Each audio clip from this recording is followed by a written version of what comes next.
Alright everyone, welcome back to another Star Wars Galaxy of Heroes video with Fat Phil, and today I'm going to be giving you guys a list of some characters that I would be farming right now. I want to be clear when I mention farming.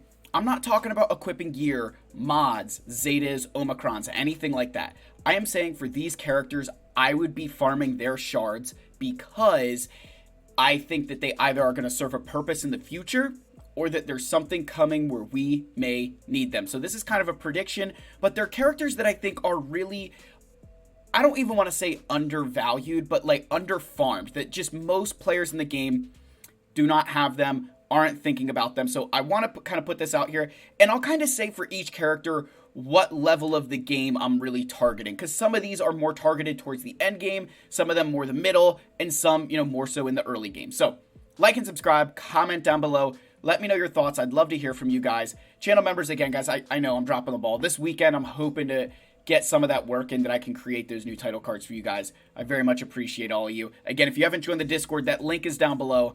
Not only do I share like my content there, but when I was on with Three Scoundrels in the Cantina and Egnards, I make sure to share those videos there as well. So thank you guys again. Let's get in. Let's talk about some characters. All right, so the first one I've got on this list is kind of for all levels, and that is Keller and Beck. I think Keller and Beck is a fantastic unit. I also think that he is a character who, he's this Qui-Gon Jinn lifter, and he allows that entire faction, right, or that like Galactic Republic Jedi team to be useful outside of Qui-Gon Jinn's lead, particularly looking at like territory wars and then even into conquest as well. And so I think he's a character who, because the Qui-Gon Jinn Omicron is so popular, it's one a lot of players have. To me, Keller and Beck really kind of shines as this, wow, yeah, you know what? Even outside of the other Bo-Katan Mandalore requirements, he's one I would get.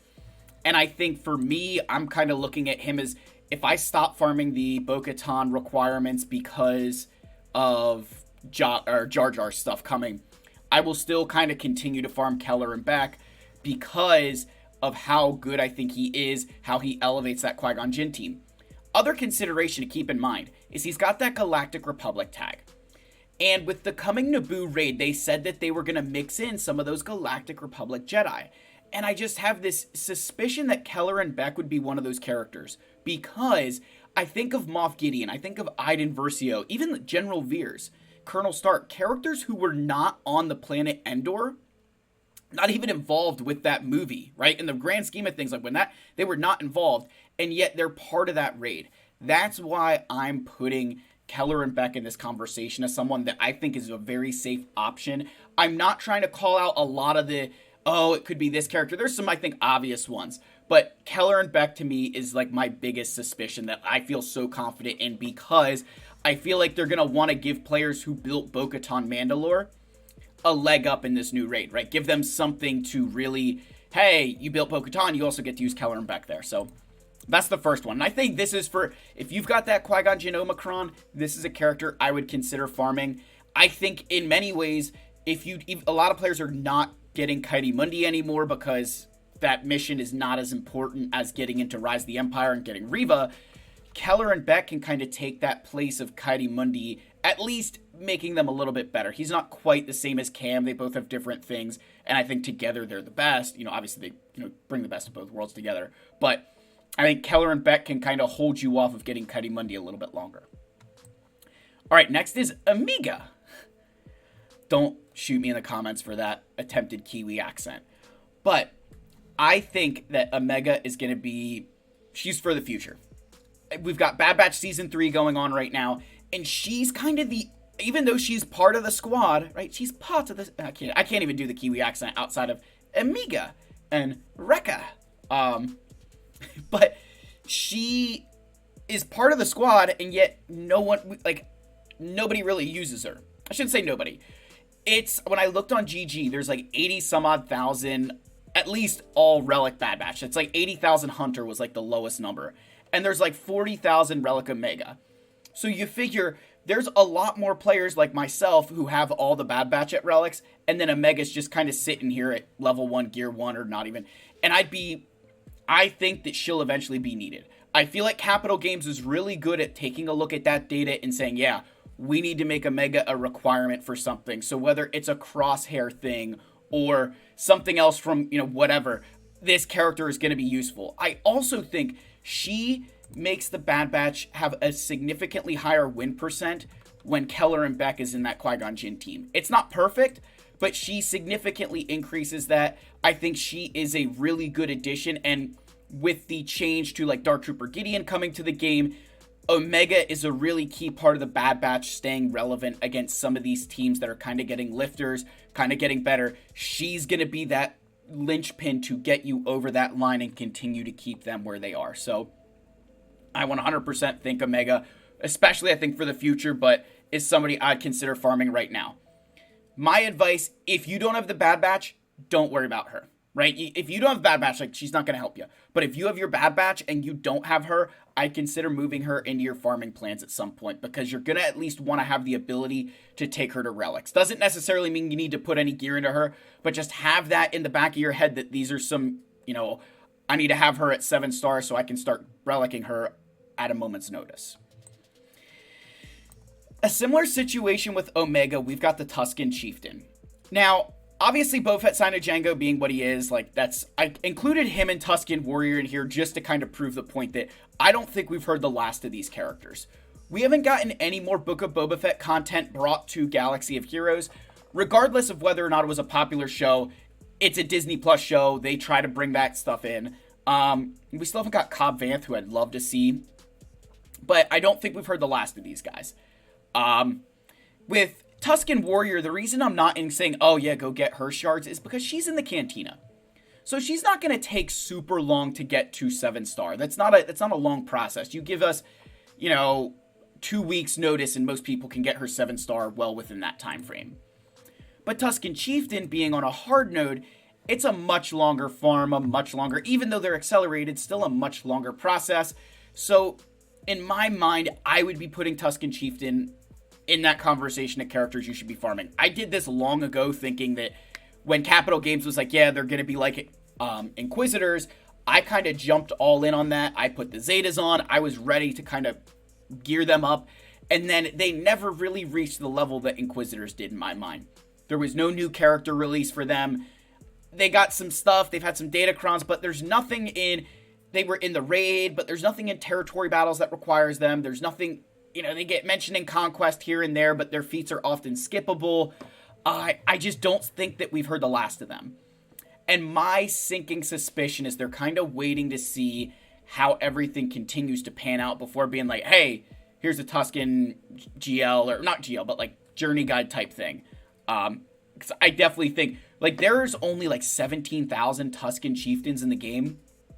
I mean, that's low, right? That's really low. So that's kind of why I'm thinking I'd be farming him, at least getting him to 7-star, because I don't think we've heard the last of them. And you're not going to want to be stuck in this situation of having a 3-star Tuskin Chieftain, and this new thing is coming to the game, especially when you would have that knowledge to get there. In my mind, what situation should you be farming him? If you've got these guys, again, a little bit more towards that mid-game, end-game, depending on where your Lord Vader situation is. But if you have Raider and at relics, I would or at least, if you've got them, I'd 100% put Chieftain on that list, just because you've got a head start, you've put some gear into these characters, probably time to start thinking about, getting the whole faction. And they're on my list for this year. They just keep getting pushed back because of everything else. But I definitely would consider them, hey, put yourself in a spot that you can get them done.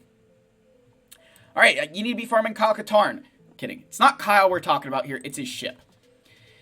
This one, again, is another one where it's just, I feel like it's existed in the game for a long time now, and it's never really had a solid home. I've seen it do some really cool things in the early game. It's amazing at, cleaning up the Hound's Tooth. It is a good ship.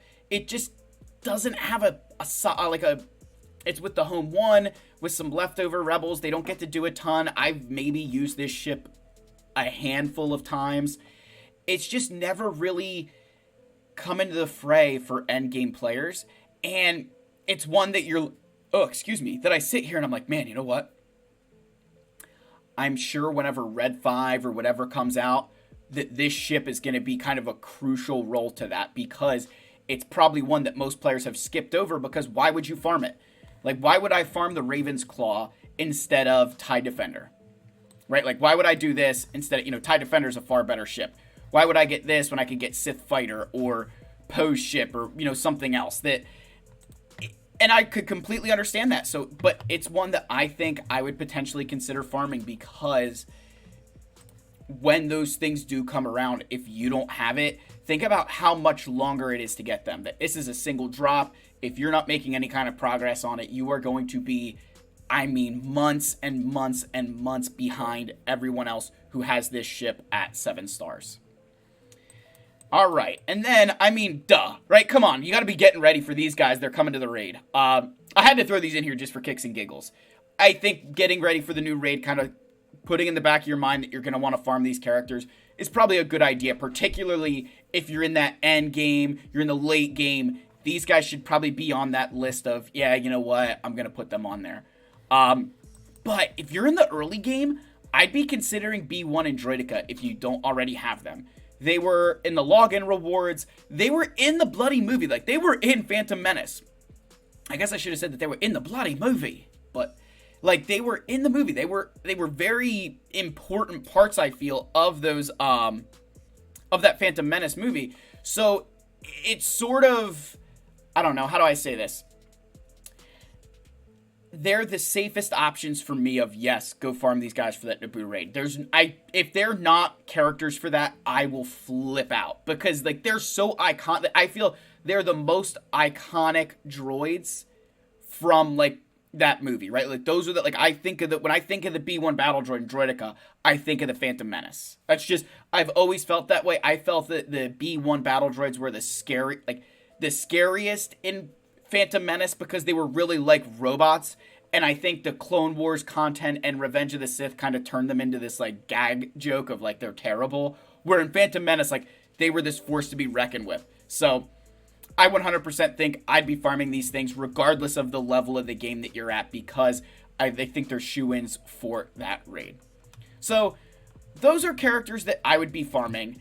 Again, the ones in the middle here, probably more in that middle to late game, depending on what GLs you have and what your progress is. But I think these, your droids down here and Keller and Beck up here, you could do in the earlier stages of the game and feel good that you're making a smart decision for your account. That's the end of the video. Let me know your thoughts down below. Again, like, subscribe, comment. I love you all. May the Force be with you, and I will see you in the next one. Cheers, guys.